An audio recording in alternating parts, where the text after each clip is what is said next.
Hi, welcome back to my informational tattoo videos. Let me do something a little different for this video compared to the other ones. I'm going to try to make these videos about one specific topic versus how I normally do it, where I have all these specific topics jam-packed into one video with one overarching subject that relates to all these little bits. So let's begin. Ink Orchestra asks, I was wondering, I look in a lot of review that the needle have to go in between 1 and 2 millimeters, but in the video it looks like you don't go into that deepness, particularly for the light gray. So when you brush the skin, you don't go as deep for the gray. He basically asking, will it not fade?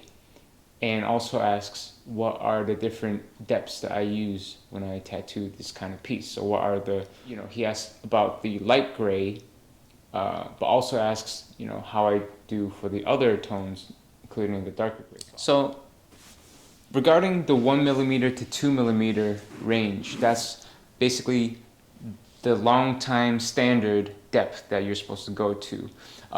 I know you're supposed to consider machine type, needle gauge, voltage and all that.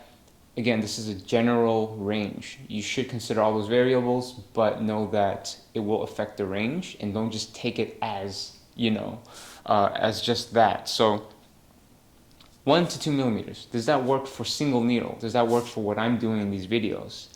No. The answer is no. It does work for traditional, normal tattooing, which is the larger needle groupings. But because single needle skin penetration is different than multiple needles, recall back to when I made a video about, and I used the analogy with the magician and the bed of needles. If it's a bed of needles, magician sleeps on it, it's fine because the weight is distributed and he won't get stabbed. But if he laid on one needle, it will go straight through him. This applies to single needle as well. So when you penetrate the skin, it goes in a lot easier. So going 2 millimeters, right? It's a little too, it's too deep to be doing that with single needle. But why does 2 millimeter work for multiple needle groupings? It's because it also accounts for the bounce back of the skin resisting the multiple needles. So that's why you gotta go a little deeper so the many needles can penetrate the skin. So what would I say for single needle then? 0.5 millimeters to 1.2 millimeters. So that's the number I would use for single needle. Okay, so here is a ruler. You can see 2 millimeters right there, past 15. And if we compare, or if we see on the single needle cartridge here, 2 millimeters is about this long. This is pretty long for me to go deep into the skin with. This is about 1.2 right here. So yeah.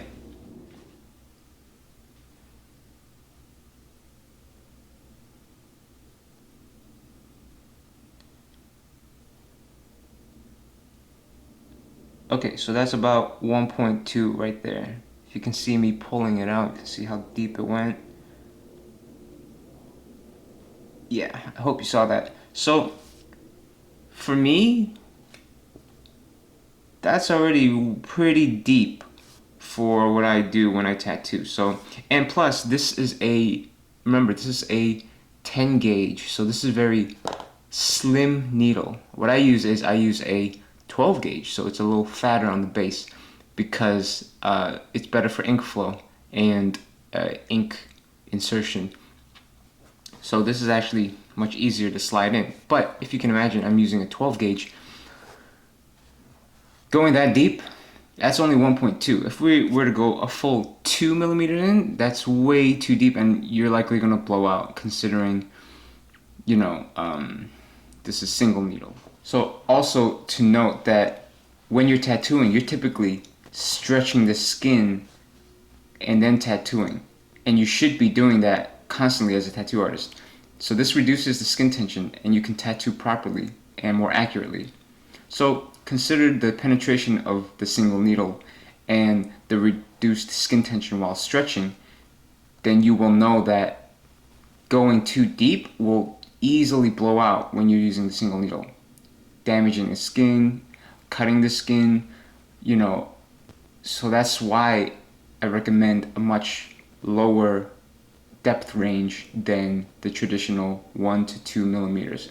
2 millimeters, as you saw, it was just too deep. So imagine stretching, using a single needle, and then going 2 millimeters. You go ahead and you try it, and you're gonna regret it. So, and this is just my thinking of what the range should be. There's not a lot of single needle tattoo artists out there that are that experienced like I am, that I can bounce back these ideas with, and then we can all get together and standardize something. No, the whole fine line thing is new, and especially in fine line, single needle is even more uncommon. So I'm basically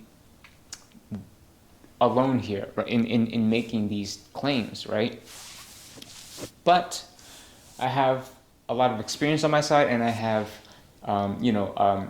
my heel portfolio to back me. So if you go to my Instagram and look at my heel portfolio, I've been doing this range, my 0.5 to 1.2 range, for years now. And if you look through all my heel photos, you can see that they've healed.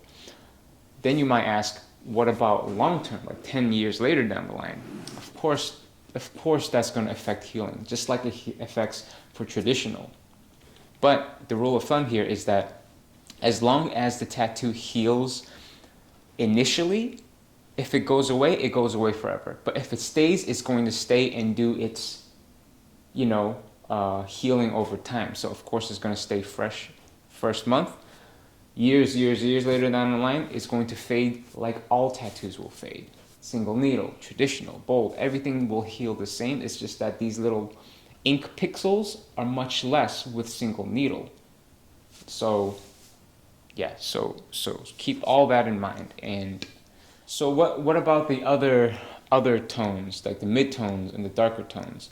So mid-tones, of course, is within the 0.5 to 1.2. That's all in the middle. That's the easiest because you're not worrying about going too shallow or too deep. But for the darker darks, if I'm using a single needle, 1.2 is the darkest, is the deepest I'll go.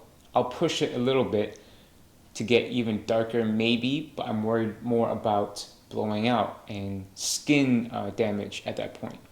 And if I were to go even lighter than 0.5, I'm pushing the lighter gray rendering, but I'm also considering that, it might fade. So so back to the point. The darkest darks, if you look at my videos, skip to the parts where I'm rendering the really dark parts. You'll notice that I do a poking, scribbling motion to get the ink in. I adopted that technique because I'm too lazy to change to a 3-round liner or maybe a 7 mag to pack in the black. Because I just like sticking to one thing, and then if I don't know, I feel like it's a more consistent texture. Anyways, so that's what I would do for the darker darks. That should answer the question. These videos are going to be shorter and more to the point. So for my next video, I'll answer a different question. Yeah, you guys have been sending me such amazing questions that really gets my brain thinking about what I've gathered for the past years and years and years of tattooing, especially with single needle. So I'm going to answer another one soon.